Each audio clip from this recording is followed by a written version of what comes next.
ಮೊನ್ನೆ ತಾನೇ ಆದಂಥ ಕದನ ವಿರಾಮದ ವಿಚಾರದಲ್ಲಿ ತಮ್ಮ ಮೂಲಕ ಹಲವಾರು ಪ್ರಶ್ನೆಗಳನ್ನು ಕೇಳಲಿಕ್ಕೆ ನಾನು ಇಚ್ಛೆ ಬೀಳ್ತಾನೆ. ಪತ್ರಿಕಾಗೋಷ್ಠಿಯ ಮಾಡೋ ಮೊದಲು ಈ ರಾಷ್ಟ್ರದ ರಕ್ಷಣೆ, ರಾಷ್ಟ್ರದ ಭಾರತೀಯರ ಜೀವ ರಕ್ಷಣೆ ಮತ್ತು ಆಸ್ತಿಪಾಸ್ತಿಗಳನ್ನು ರಕ್ಷಣೆ ಮಾಡಿ ಪ್ರಾಣಾರ್ಪಣೆ ಮಾಡಿರ್ತಕ್ಕಂಥ ಎಲ್ಲ ಯೋಧರಿಗೂ ಸಹ ಶ್ರದ್ಧಾಂಜಲಿಯನ್ನು ಅರ್ಪಿಸುತ್ತಾ ಈ ಒಂದು ದೇಶಕ್ಕೆ ಹೋಗಿ ತ್ಯಾಗ ಮಾಡಿದಂಥ ಮಹಾನ್ ಚೇತನಗಳಿಗೆ ವೈಯಕ್ತಿಕವಾಗಿ ಪಕ್ಷದ ಪರವಾಗಿ ಶ್ರದ್ಧಾಂಜಲಿಯನ್ನು ಅರ್ಪಿಸುತ್ತಾ ಕುಟುಂಬದ ಸದಸ್ಯರನ್ನು ಕಳೆದುಕೊಂಡಿರ್ತಕ್ಕಂಥ ಕುಟುಂಬದವರಿಗೆ ಮತ್ತು ಸೈನಿಕ ಕುಟುಂಬದವ್ರಿಗೂ ಸಹ ಭಗವಂತ ಶಕ್ತಿ ಕೊಡಲಿ, ಈ ಒಂದು ನಷ್ಟವನ್ನು ಭರಿಸಲಿಕ್ಕೆ ಅನ್ನೋದನ್ನು ಪ್ರಾರ್ಥನೆ ಮಾಡಿ ತಮ್ಮ ಮುಂದೆ ಕೆಲವು ವಿಚಾರಗಳನ್ನ ಹೇಳಲಿಕ್ಕೆ ಇಚ್ಛೆ ಬೀಳ್ತೇನೆ. ಕಾಂಗ್ರೆಸ್ ಪಕ್ಷದ ಕಾರ್ಯಕಾರಿ ಸಮಿತಿಯಲ್ಲಿ ಭಾಳ ಸ್ಪಷ್ಟವಾಗಿ ಕಾಂಗ್ರೆಸ್ ಪಕ್ಷ ತಮ್ಮ ನಿಲುವನ್ನು ಸ್ಪಷ್ಟ ಮಾಡಿದರು. ಅದರ ಪ್ರಕಾರ ಯಾವುದೇ ಕಾರಣಕ್ಕೂ ಸಹ ಪಾಕಿಸ್ತಾನಕ್ಕೆ ನಾವು ಸರಿಯಾದ ಬುದ್ಧಿ ಕಲಿಸದೆ ನಾವು ಹಿಂದೆ ಬರಬಾರ್ದು ಅನ್ನೋ ರೀತಿಯಲ್ಲಿ ತಮ್ಮ ಎಲ್ಲ ತೀರ್ಮಾನಕ್ಕೂ ಸಹ ನಾವು ಬದ್ಧರಾಗಿದ್ದೀವಿ ಅಂಥೇಳಿ ಕಾಂಗ್ರೆಸ್ ವರ್ಕಿಂಗ್ ಕಮಿಟಿಯ ತೀರ್ಮಾನವನ್ನು ನಾವು ಹೇಳಿದ್ವಿ. ಆದ್ರೂ ಸಹ 10 ದಿವಸಗಳ ಕಾಲ ಏಪ್ರಿಲ್ 22ನೇ ತಾರೀಕು ಪಹಲ್ಗಾಮ್ ಆದ ನಂತರ 10 ದಿವಸಗಳ ಕಾಲ ಕಾರ್ಯಾಚರಣೆ ಏನಾಯಿತು ಅಂತೇಳಿ ಯಾರಿಗೂ ಸಹ ಗೊತ್ತಿಲ್ಲ. ಬಂದಂಥ ಭಯೋತ್ಪಾದಕರು ಎಲ್ಲಿ ಹೋದ್ರು ಅಂತೂ ಸಹ ಯಾರಿಗೂ ಸಹ ಗೊತ್ತಾಗಿಲ್ಲ. ಇವೆಲ್ಲವನ್ನೂ ಸಹ ಚರ್ಚೆ ಮಾಡಲಿಕ್ಕೋಸ್ಕರ ನಮ್ಮೆಲ್ಲರ ಅಚ್ಚುಮೆಚ್ಚಿನ ನಾಯಕರಾದ ರಾಹುಲ್ ಗಾಂಧಿಯವರು ಮತ್ತು ಆಲ್ ಇಂಡಿಯಾ ಕಾಂಗ್ರೆಸ್ ಕಮಿಟಿಯ ಸದಸ್ಯರಾದ ಮಾನ್ಯ ಮಲ್ಲಿಕಾರ್ಜುನ್ ಖರ್ಗೆರವರು ತತ್ಕ್ಷಣವೇ ಎರಡೂ ಸದನವನ್ನು ಸಹ ಪಾರ್ಲಿಮೆಂಟ್ ಸದನವನ್ನು ಕರೆದು ಚರ್ಚೆ ಮಾಡಬೇಕು ಅಂತೇಳಿ ಆಗ್ರಹ ಮಾಡ್ತಾಯಿದ್ರು. ಆದ್ರೂ ಸಹ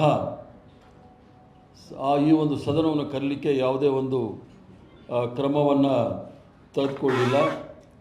ಅದರ ಜೊತೆಗೆ ಯುದ್ಧ ಘೋಷಣೆ ಮಾಡೋದಕ್ಕಿಂತ ಮೊದಲು ಸರ್ವ ಪಕ್ಷದ ಸದಸ್ಯರ ಸಭೆಯನ್ನು ಕರೆದು ಅದಕ್ಕೂ ಸಹ ನರೇಂದ್ರ ಮೋದಿಯವರ ಗೈರು ಹಾಜರಿ ನೋಡಿದಾಗ ಎಲ್ರಿಗೂ ಸಹ ಆಶ್ಚರ್ಯ ಆಗ್ತಕ್ಕಂಥ ವಿಚಾರ. ಯಾವುದೇ ಕಾರಣಕ್ಕೆ ಗಂಭೀರವಾದ ವಿಚಾರ ಇರ್ಬೋದು, ಗಂಭೀರವಾದ ವಿಚಾರದಲ್ಲಿ ಅವರು ತಲ್ಲೀನರಾಗಿರ್ಬೋದು ಅಂಥೇಳಿ ಭಾರತ ದೇಶದ ಜನಸಾಮಾನ್ಯರು ತಿಳ್ಕೊಂಡಿದ್ರು. ಆದರೆ ಪಹಲ್ಗಾಮ್ ಆದ ಮಾರನೇ ದಿವಸ ಬಿಹಾರಲ್ಲಿ ಚುನಾವಣೆ ಭಾಷಣ ಮಾಡೋಕ್ಕೆ ಹೋಗಿದ್ದರು. ತದನಂತರ ಬಾಲಿವುಡ್ಡಲ್ಲಿ ಯಾವುದೋ ಕಾರ್ಯಕ್ರಮದಲ್ಲಿ ಭಾಗವಹಿಸ್ಲಿಕ್ಕೆ ಹೋಗಿದ್ದರು. ಕೇರಳದಲ್ಲಿ ಕಾರ್ಯಕ್ರಮ ಭಾಗವಹಿಸಿದರು. ಇವೆಲ್ಲ ನೋಡಿದಾಗ ಎಷ್ಟು ಗಂಭೀರವಾಗಿ ತೆಗೆದುಕೊಂಡಿದ್ದಾರೆ ಪ್ರಧಾನಮಂತ್ರಿಗಳು ಅನ್ನೋದು ಸಹ ಗೊತ್ತಾಗುತ್ತೆ. ಈಗಲೂ ಸಹ ಪಕ್ಷದ ಸಭೆಯನ್ನು ಕರೆದಾಗ ನರೇಂದ್ರ ಮೋದಿಯವರು ಬರ್ತಾರೋ ಇಲ್ಲೋ ಅನ್ನೋದು ಗೊತ್ತಿಲ್ಲ. ಯಾಕಂದರೆ ದೇಶದ ಪ್ರಜೆಗಳಿಗೆ ಏನಾದರೂ ಸಂದೇಶವನ್ನು ಕೊಡಬೇಕಾದ್ರೆ ಅದು ದೇಶದ ಪ್ರಧಾನಮಂತ್ರಿಗಳಿಗೆ ಕೊಡಬೇಕೇ ವಿನಃ ಬೇರೆ ಯಾರೂ ಸಹ ಕೊಡಲಿಕ್ಕೆ ಸಾಧ್ಯ ಇಲ್ಲ. ಇದೊಂದು ಸಾಂಪ್ರದಾಯಿಕವಾಗಿ ಬಂದಿರತಕ್ಕಂಥ ವಿಚಾರ.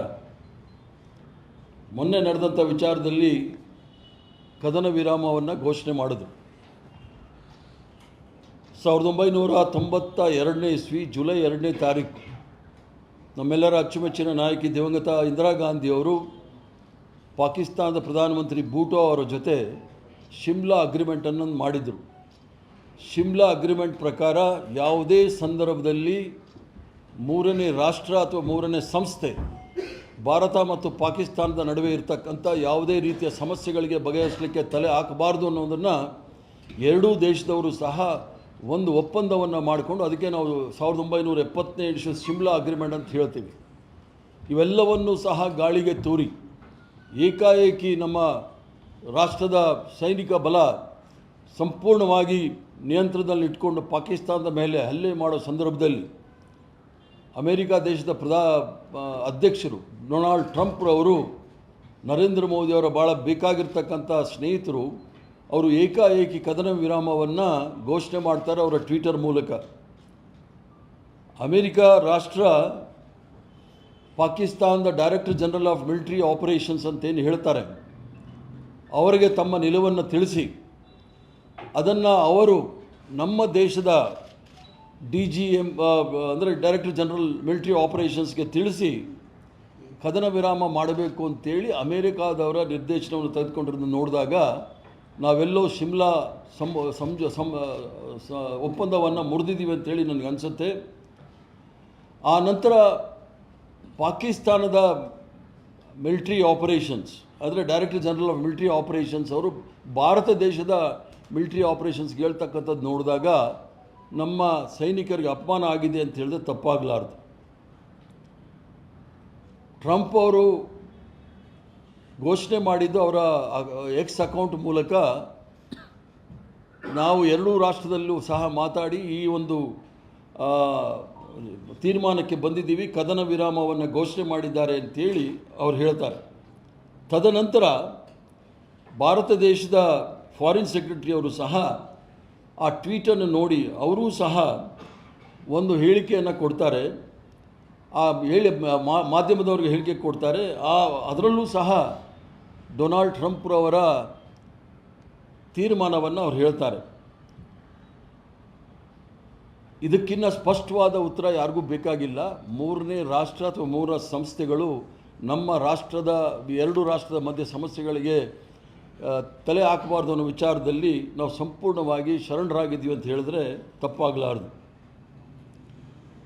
BJPಯವರು ಕೂಡ ನನಗೆ ಹೇಳಬೇಕಾಗುತ್ತೆ ಅವರು ಶಿಮ್ಲಾ ಒಪ್ಪಂದವನ್ನು ಒಪ್ಕೊಂಡಿದ್ದಾರಾ ಇಲ್ವಾ ಅಂಥೇಳಿ. ಆ ಒಂದು ಶಿಮ್ಲಾ ಅಗ್ರಿಮೆಂಟಲ್ಲಿ ಭಾಳ ಸ್ಪಷ್ಟವಾಗಿದೆ, ಯಾವುದೇ ಮೂರನೇ ರಾಷ್ಟ್ರ ನಮ್ಮ ಮಧ್ಯದಲ್ಲಿ ತಲೆ ಹಾಕೋಂಗಿಲ್ಲ ಅಂಥೇಳಿ. ಈ ಯಾವ ಪರಿಸ್ಥಿತಿಗೆ ನಾವು ಬಂದಿದ್ದೀವಿ ಅಂಥೇಳಿ, ಯಾಕಂದರೆ ಇವತ್ತು ವಿಶ್ವಗುರು ಅಂಥೇಳಿ ತಿರುಗ್ತಾ ಇದ್ದಂಥ ಪ್ರಧಾನಮಂತ್ರಿಗಳು ನಾಳೆಯಿಂದ ವಿಶ್ವಗುರು ಅಂತ ಹೇಳಲಿಕ್ಕಾಗೋದಿಲ್ಲ. ವಿಶ್ವಗುರು ಅಂಥೇಳಿ ಟ್ರಂಪ್ ಅವರು ಪುನಃ ಸಾಬೀತು ಮಾಡಿದ್ದಾರೆ, ಇದೇ ಪ್ರಪಂಚಕ್ಕೆ ನಾನೇ ವಿಶ್ವಗುರು ಅಂಥೇಳಿ. ಅದು ಭಾರತ ದೇಶದ ಸ್ಥಿತಿ ಯಾಕೆ ಬಂದಿದೆ ಅಂತ ಹೇಳಿದರೆ, ಟ್ರಂಪ್ ಹೇಳ್ದಂಗೆ ನಾವು ಯಾರ ಹತ್ರ ತೈಲವನ್ನು ಖರೀದಿ ಮಾಡಬೇಕು, ಟ್ರಂಪ್ ಹೇಳ್ದಂಗೆ ಯಾರ ಹತ್ರ ನಾವು ಫೈಟರ್ ಜೆಟ್ಗಳನ್ನ ಖರೀದಿ ಮಾಡಬೇಕು, ಟ್ರಂಪ್ ಅವ್ರು ಹೇಳಿದಾಗೆ ನಾವು ಯಾವ ಟಾರಿಫ್ನ ನಾವು ಇಂಪೋಸ್ ಮಾಡಬೇಕು, ಟ್ರಂಪ್ ಹೇಳ್ದಂಗೆ ಟೆಸ್ಲಾದವ್ರು ಬರಬೇಕಾ ಬೇಡವಾ ಅಂತ ಅವ್ರು ತೀರ್ಮಾನ ಮಾಡಬೇಕು, ಮತ್ತು ಭಾರತ ದೇಶ ಯುದ್ಧ ಮಾಡಬೇಕಾ ಬೇಡವಾ ಅನ್ನೋದು ತೀರ್ಮಾನ ಟ್ರಂಪ್ ಮಾಡೋಗಿದ್ದರೆ ಇದು ನಮ್ಮ ಸ್ವಾತಂತ್ರ್ಯ ಹೋರಾಟದ ಎಲ್ಲ ಸ್ವತಂತ್ರ ಹೋರಾಟಗಾರರಿಗೂ ಮಾಡಿರ್ತಕ್ಕಂಥ ಅಪಮಾನ.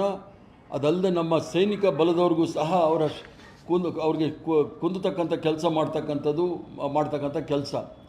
ಮತ್ತೊಂದು ಪ್ರಶ್ನೆ ಏನು ಅಂತಂದರೆ, ಈ ಒಂದು ಮಧ್ಯದಲ್ಲಿ IMF ಅವರು ಸುಮಾರು 1.2 ಬಿಲಿಯನ್ ಹಣವನ್ನು ಏಡ್ ಮೂಲಕ ಕೊಡ್ತಾರೆ.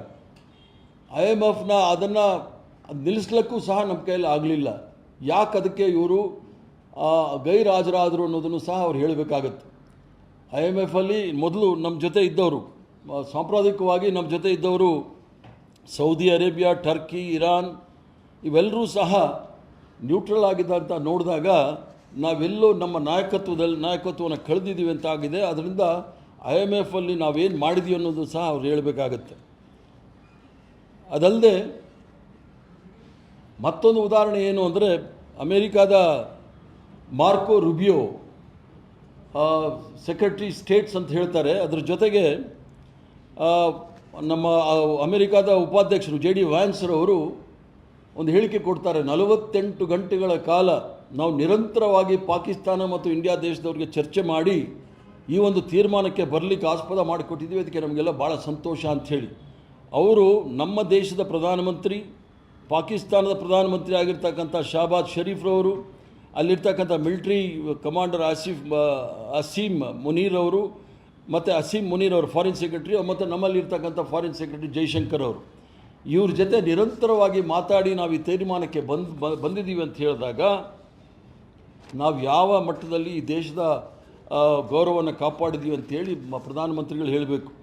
ಅದರ ಜೊತೆಗೆ ಭಾರತೀಯ ಜನತಾ ಪಾರ್ಟಿಯವರು ನಿನ್ನೆ ಕೇಂದ್ರ ಕಚೇರಿಯಿಂದ ಹೇಳಿದ್ದಾರೆ, ceasefire is not an agreement but an understanding ಅಂಥೇಳಿ. ಇಷ್ಟೆಲ್ಲ ಮಾಡಿ ರದ್ದಾಂತ ಮಾಡಿ ದೇಶದಲ್ಲಿ ನಮ್ಮ ಸೈನಿಕರು ಪ್ರಾಣ ಕಳ್ಕೊಂಡಿದ್ದಾರೆ. ಇಡೀ ದೇಶ ನಮ್ಮ ಸೈನಿಕ ಬಲ ಜೊತೆ ನಿಂತಿತ್ತು, ಏನೇ ಹೋರಾಟ ಮಾಡಿದ್ರೆ ನಾವು ಇದ್ದೀವಿ ಅಂತ ಹೇಳಿ ಅದಕ್ಕೆಲ್ಲಕ್ಕೂ ಸಹ ತಣ್ಣೀರು ಯಾಕೆ ಎರಚಿದ್ರಿ ಅಂಥೇಳಿ ನರೇಂದ್ರ ಮೋದಿಯವರು ಹೇಳಬೇಕು ಅಂತೇಳಿ ನಾನು ಪ್ರಶ್ನೆ ಮಾಡ್ತಾಯಿದ್ದೀನಿ.